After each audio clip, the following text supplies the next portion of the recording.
Robbie is a 52-year-old autistic man who attends Red to Green, and this is his story.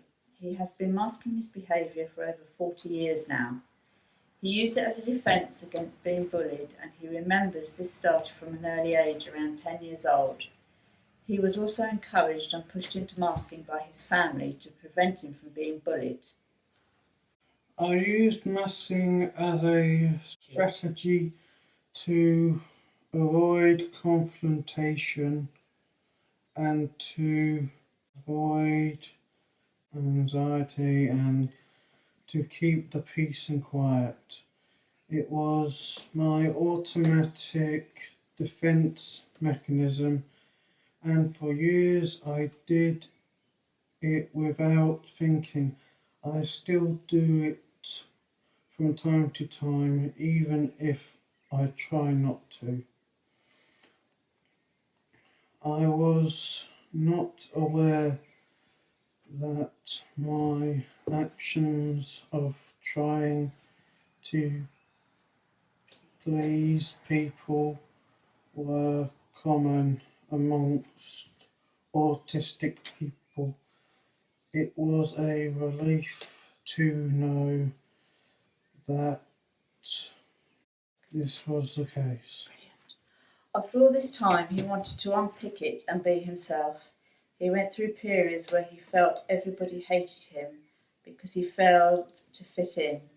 He found it incredibly painful. It could be confusing and it could be counterproductive.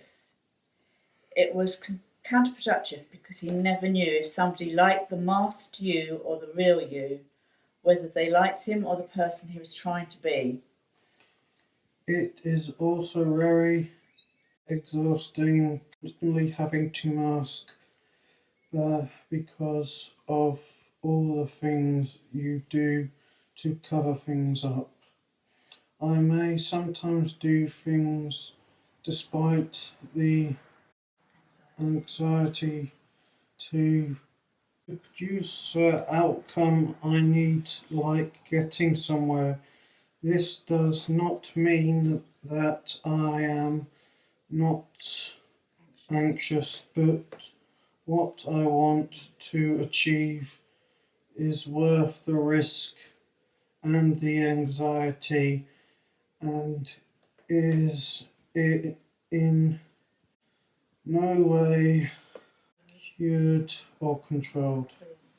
It is different for everyone, but here are some of the things he did. One of the worst was hiding his personal interests, which is a nightmare. Things like his airsoft guns and stuff he needed for that. Not wearing his kilt outdoors because of what people might think. Just generally not telling people what he was interested in.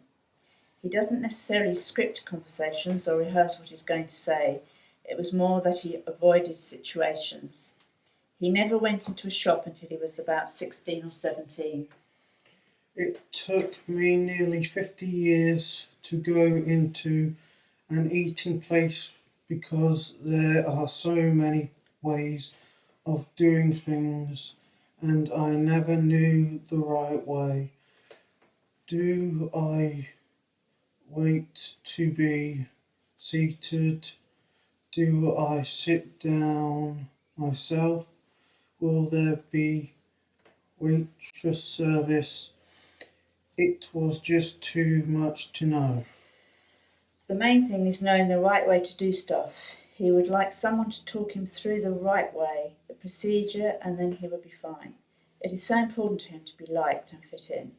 His autism was not diagnosed until he was in his mid-40s, and so he had been masking all this time. I was aware of masking before I knew what it was called. It is quite an interesting process trying to unpick what has become to find him. He was actually tied to a chair by some nuns because of his behaviour. He has blacked this memory out because it is so traumatic.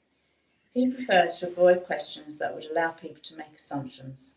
People will make assumptions about what you look like.